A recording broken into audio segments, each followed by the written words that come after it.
Salam sejahtera buat kita semua.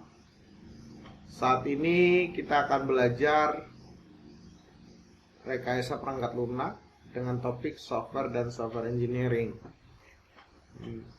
Pertemuan kali lalu kita sudah membahas tentang apa itu software dan software legacy dan apa yang harus dilakukan terhadap software legacy.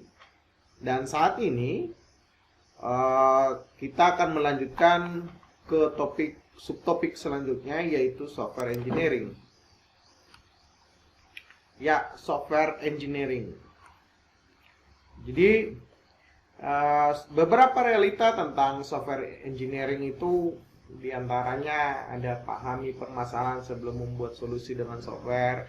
Jadi Anda ketika mulai memikirkan untuk bagaimana kalau saya membangun software, nah Anda harus tahu bahwa Anda harus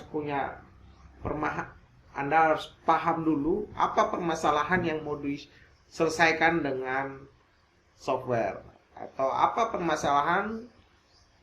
permasalahannya sehingga Anda membutuhkan sebuah software sebagai solusi. Kemudian Anda harus paham juga bahwa perancangan software merupakan aktivitas yang penting. Jadi jangan berpikir bahwa kita bangun software ya berarti langsung tinggal buat kode di dengan bahasa pemrograman yang mana dan lain-lain. Padahal Anda belum melakukan perancangannya, rencananya bagaimana, rancangannya seperti apa, database-nya seperti apa, belum Anda lakukan. Nah, itu salah. Anda dimulai dari bagaimana merancang. Rancangannya seperti apa yang nanti mau dibangun software seperti apa, itu dimulai dari rancangan. Yang ketiga, Anda harus membuat software dengan berkualitas tinggi. Apa yang dimaksud dengan berkualitas tinggi? Ketika Anda menghasilkan sebuah software dan software itu ternyata tidak digunakan, sebenarnya itu adalah satu permasalahan yang klasik memang, yaitu software banyak yang dihasilkan tapi banyak yang tidak digunakan. Itu minggu yang lalu saya sudah sampaikan bahwa banyak software dihasilkan untuk pemerintah kabupaten, pemerintah daerah, bahkan pemerintah pusat, yang hanya digunakan belum selesai, hanya digunakan tidak sampai selesai, atau bahkan hanya setahun digunakan, atau bahkan setelah dipesan, dihasilkan, terus masuk ke arsip, tidak digunakan sama sekali. Itu banyak. Dan itu bukan hanya di dunia pemerintahan, di dunia industri pun demikian. Banyak sekali software yang dihasilkan tapi tidak digunakan. Nah, itu bicara soal software harus yang berkualitas tinggi. Banyak sekali software fail karena banyak hal, karena ternyata setelah dihasilkan software, environment penggunaannya belum siap. Ada juga setelah digunakan proses bisnisnya berubah, dan itu menyebabkan banyak sekali software yang dihasilkan tidak bisa digunakan. Software harus dapat dirawat. Jadi perawatan di sini bukan berarti Anda harus buka service center seperti layaknya physical product, seperti mobil misalnya punya service center. Nah, di situ kita harus ganti oli dan lain-lain. Tidak, bukan itu. Yang dimaksud dengan dirawat atau di maintain ini bicara bagaimana software itu bisa diperbaiki oleh developer, baik si pengembang maupun orang lain.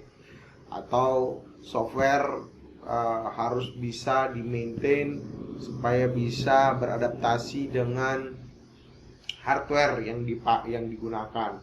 Sehingga ketika data semakin banyak, bisa dipasang ke server yang lain dengan spek yang lebih tinggi dan lain-lain.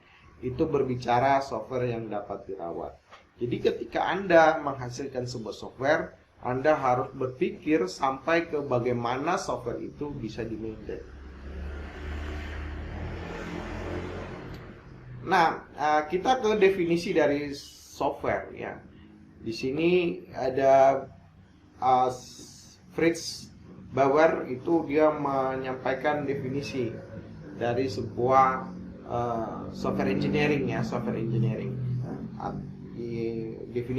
Definisinya demikian: pembuatan dan penggunaan prinsip-prinsip penting rekayasa, engineering principle ya, pembuatan dan penggunaan prinsip-prinsip penting engineering supaya pengguna bisa memperoleh perangkat lunak secara murah yang dapat diandalkan dan bekerja secara efisien pada mesin-mesin yang sesungguhnya, real mesin. Jadi menerapkan prinsip engineering ya, prinsip engineering dalam pengembangan sebuah perangkat lunak. Anda harus perhatikan benar-benar penggunaan prinsip engineering. Ya, apa itu prinsip engineering? Nanti kita akan belajar prinsip-prinsip engineering dalam menghasilkan sebuah software. Ya, sebuah software yang tentu saja berkualitas tinggi. Isu dari kuliah kita itu adalah menghasilkan sebuah software yang berkualitas tinggi. Ini harus Anda catat. Kita belajar menghasilkan software bukan hanya sampai di situ. Bukan hanya kita berhasil menghasilkan software, tapi software yang berkualitas tinggi.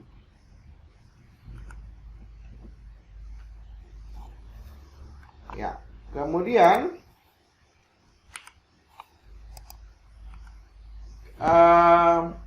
layering dari software engineering. Nah, prinsip engineering yang tadi kita bicarakan itu adalah prinsip-prinsip di mana tahapan-tahapan sebuah siklus dilakukan untuk menghasilkan sebuah produk. Nah, produk yang akan kita hasilkan di software engineering yaitu tentu saja adalah sebuah software. Nah, ini adalah layeringnya. Ada tools yang kita gunakan itu apa? Ya, kalau kita membuat software misalnya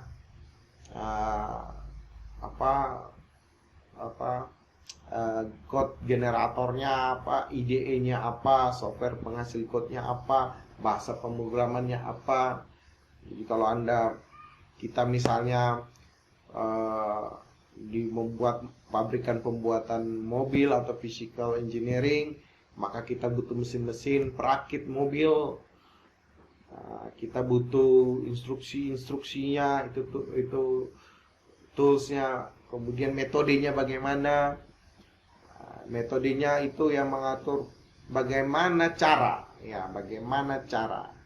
mengembangkan software, metode-metode pengembangan software, kemudian ada proses modelnya, proses pemodelannya, dan kita akan bicara quality focus, kita bicara kualitas, ya, bagaimana menghasilkan sebuah software yang berkualitas baik,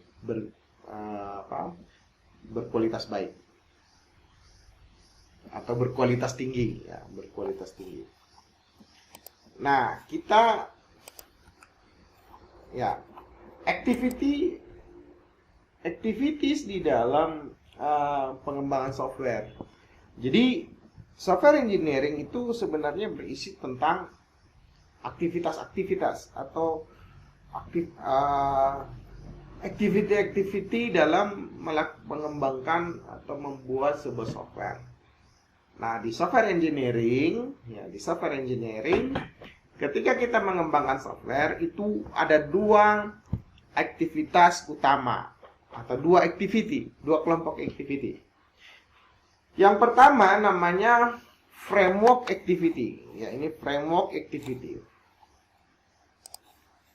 Ini namanya framework activity. Ya, sebentar. Ya, ini namanya framework activity. Framework ya, proses framework ya, atau framework activity. Sorry. Ini software proses pembuatan software. Ini ada framework activity. Kemudian yang kedua disebut dengan umbrella activity atau activity penyangga. Framework activity itu aktivitas utama dalam pengembangan software. Ya, jadi ini dua kelompok besar. Yang di dalamnya ada lagi activity. Ya, misalnya sebuah framework activity itu ada di dalamnya ada communication, ada planning, ada modeling. Di dalam modeling ada analysis requirement, ada design. Kemudian ada construction, code generation, testing. Ya, code generation. Nah, itu dikelompokkan di construction. Jadi memang ini sedikit apa ya, nanti saya akan jelaskan di tempatnya. Ini sedikit berbeda dengan pemahaman-pemahaman yang lampau. Kemudian ada bagaimana mendeploy software. Ya, jadi ini adalah activity utama dari pengembangan software.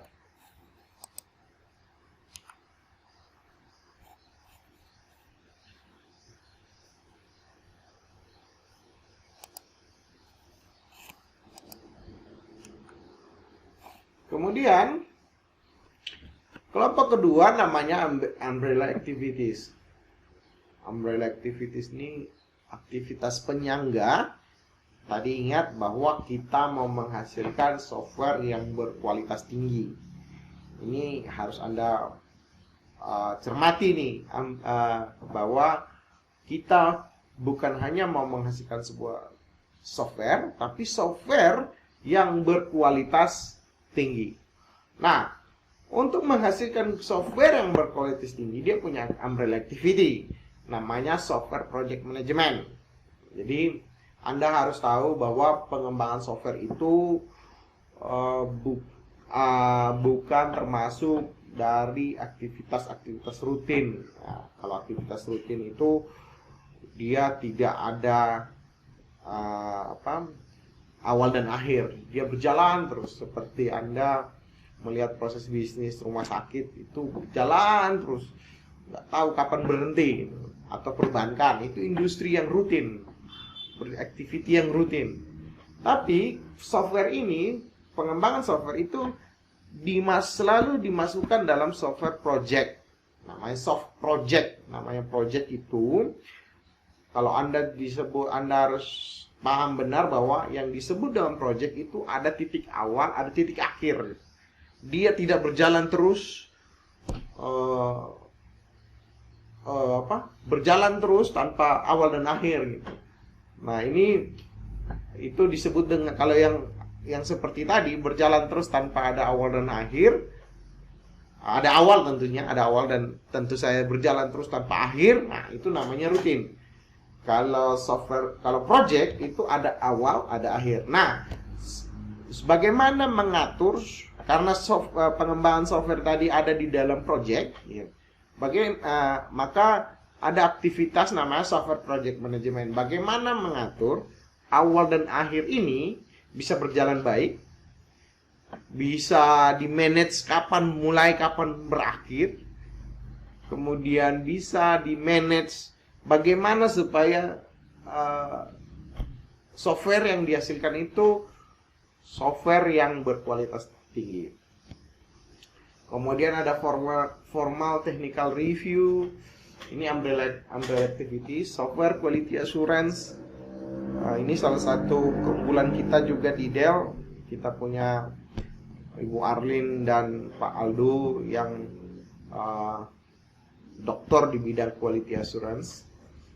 Bagaimana menjamin, bagaimana tekniknya, bagaimana metodenya, bagaimana mengatur supaya software yang kita hasilkan itu terjamin kualitasnya. Kemudian ada software configuration management, bagaimana diatur supaya bisa dikonfig. Kemudian work product preparation dan production, sebelum persiapan dan saat pelaksanaan. Reusable management, ini bagaimana sesuatu di dalam proses pengembangan software itu bisa kita manfaatkan tahapan demi tahapan. Semua resource itu bisa di reusable. Kalau reusable itu suatu tindakan sama kayak sampah, itu bisa didaur ulang, bisa dimanfaatkan ulang, itu sampah. Nah, kalau di sini codingan kita itu bisa dimanfaatkan untuk tahapan selanjutnya, atau di tempat yang lain bisa kita gunakan bersama dan lain-lain. Jadi bisa kita atur sebuah code pada pemrograman itu bisa dimanfaatkan di beberapa tempat. Ada beberapa tekniknya, nanti bisa kita sharingkan reusability management ini.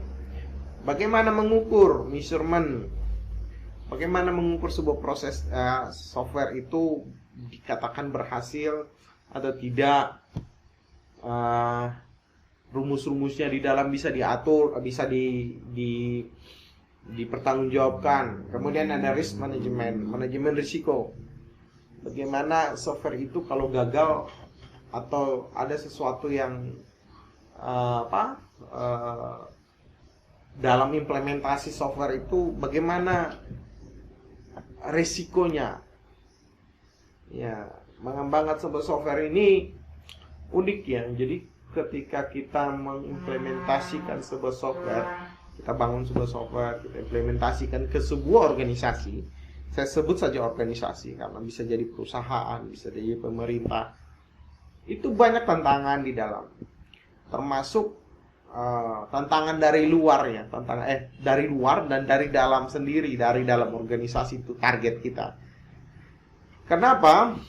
Karena kebiasaan mereka bekerja dengan manual, dengan mesin ketik misalnya, atau dengan sistem yang lama kita perbaharui ke sistem yang baru, itu kita akan mendapatkan tantangan-tantangan tersendiri di sana. Misalnya kita akan berhadapan dengan orang-orang yang merasa proses dia dulu bekerja seperti ini, kenapa jadi berubah seperti ini.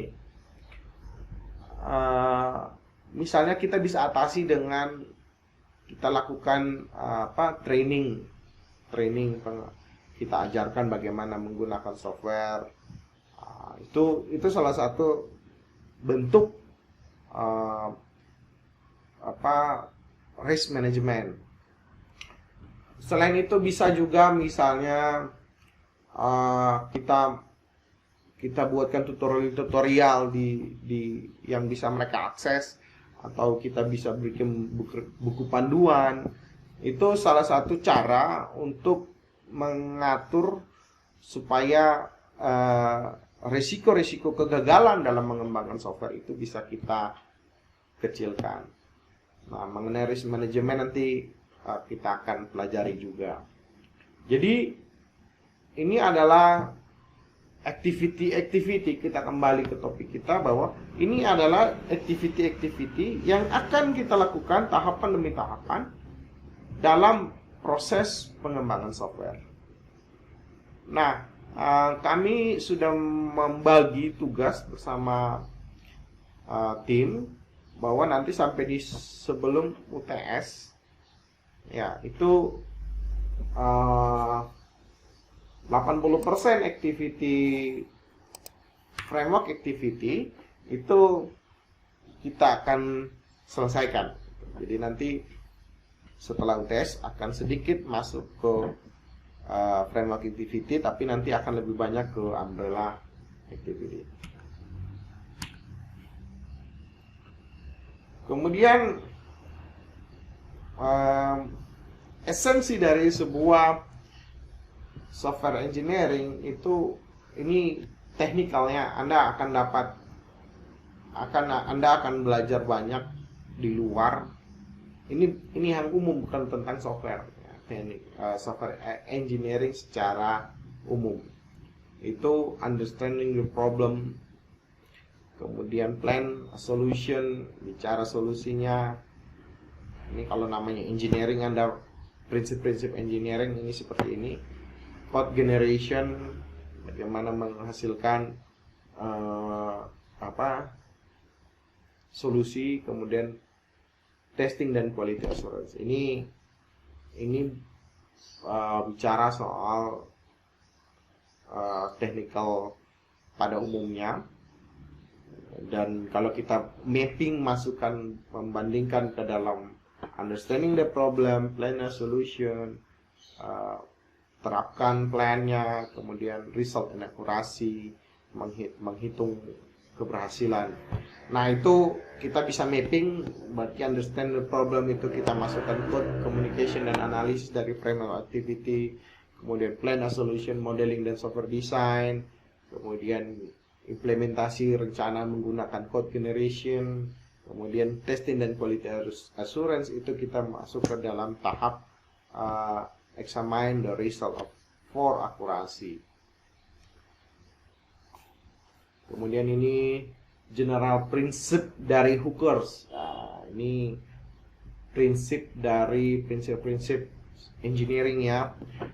Tadi kita bicara fokus ke software engineeringnya, sekarang kita bicara tentang engineering secara umum.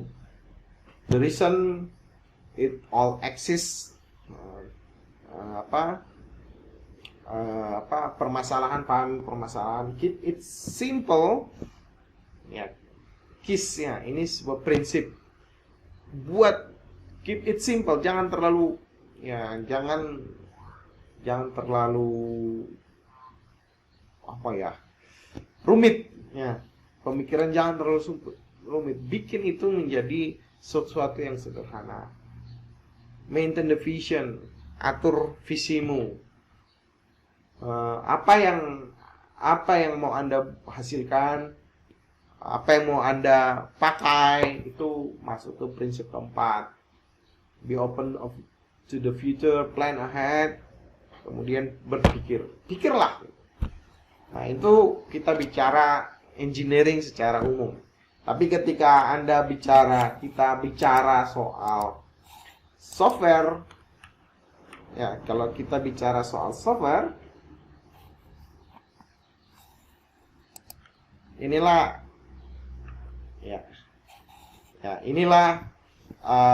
activity di dalam software. Ada software proses di dalam sebuah software proses itu sebuah activity besar yang ada di dalamnya. Ada proses framework atau framework activity, kemudian ada umbrella activity atau aktivitas-aktivitas penyangga. Jadi di dalam software engineering untuk framework activity saja itu kita punya communication, kita punya planning, kita punya modeling, di dalam ada analisis dan desain. Modeling ini di dalam analisis dan desain, kemudian ada construction, code generation, testing, kemudian bagaimana deploy. Ini adalah framework activity, dan nanti lanjutannya ada umbrella activity yang di dalamnya software project management, ada software quality assurance dan lain-lain. Mungkin itu sedikit konsep tentang software engineering. Di pertemuan selanjutnya kita akan belajar proses model. Nah, ini yang kita akan dalami bagian ini, software activities-nya. Demikian mungkin kuliah kita. Semoga bermanfaat bagi Anda. Jaga kesehatan dan selamat pagi.